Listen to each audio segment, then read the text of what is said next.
Nu en dan barst het wel los, het scootjesielen. En om er wat in te komen voor Joertal alle dagen omdenken voor dit spektakel.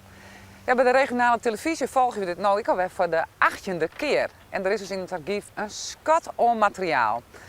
Daar kwam ik een reportage in van Harmen en Sietse Brouwer. Doe nog maar 16 jaar. Het is de tweeling van skipper Pieter Brouwer. Ik ben Sietse Brouwer, ik ben 16 jaar en ik kom uit Watten. En ik ben bemanningslid van het Jennewaardse scootje. Ik ben Harmen Brouwer, ik ben 16 jaar en ben bemanningslid van het Jereveense scootje en ik ben zwutraper.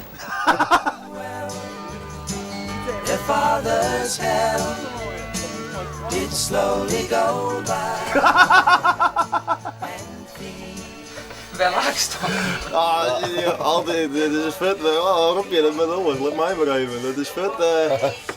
Kijk er altijd. De voorzitter van Heerenveen die hier zei van, dat ik moet zien we hier skipper willen zoeken van Jereveense scootje. Dus dat shit toch. Liekt u dat wat?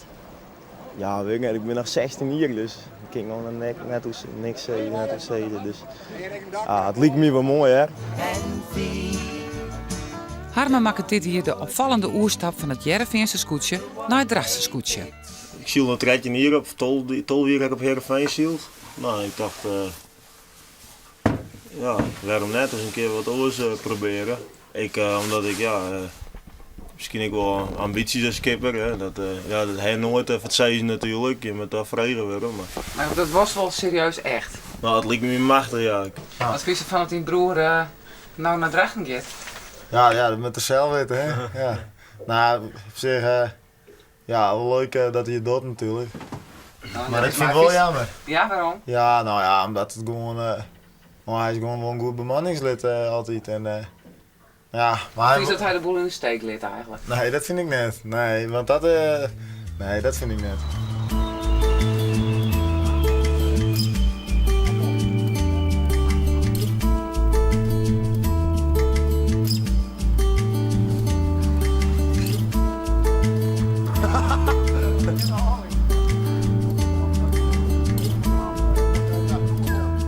Je moet gewoon elke wedstrijd moet je gewoon vanaf maas 9 uur als je baken komen met de ploeg tot medisch jaar 4 ongeveer moet je gewoon gefocust zijn om die wedstrijd goed te zien.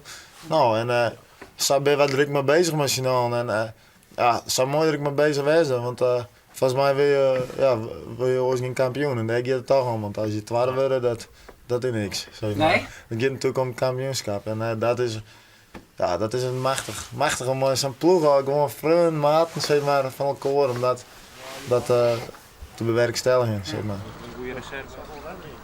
Weet je wat zo bijzonder is? Hij zei nou dat er verdrag is, maar hij strunt je de hele tijd aan het scootje. Hè?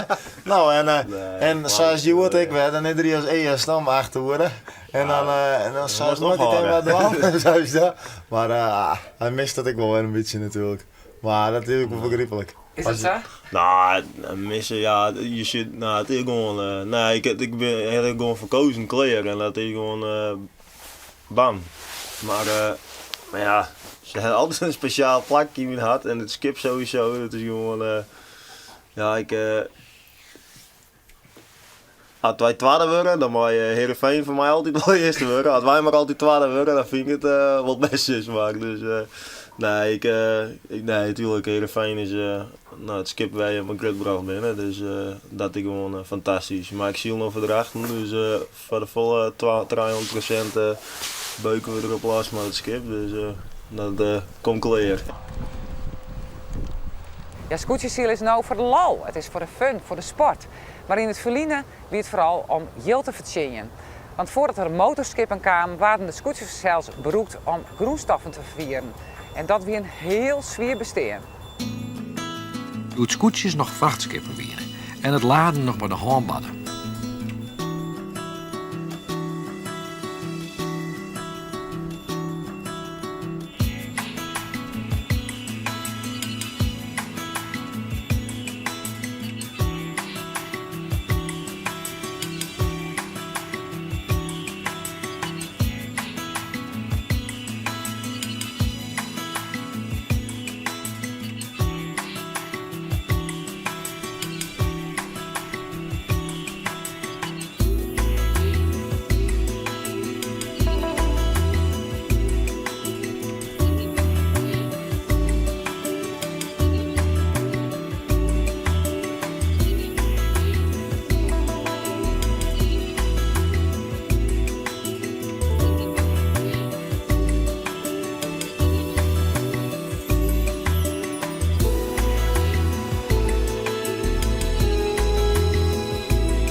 Dit weer alweer voor Joert. Mooi meer dan onder andere omtinken van Jitse Gronsma.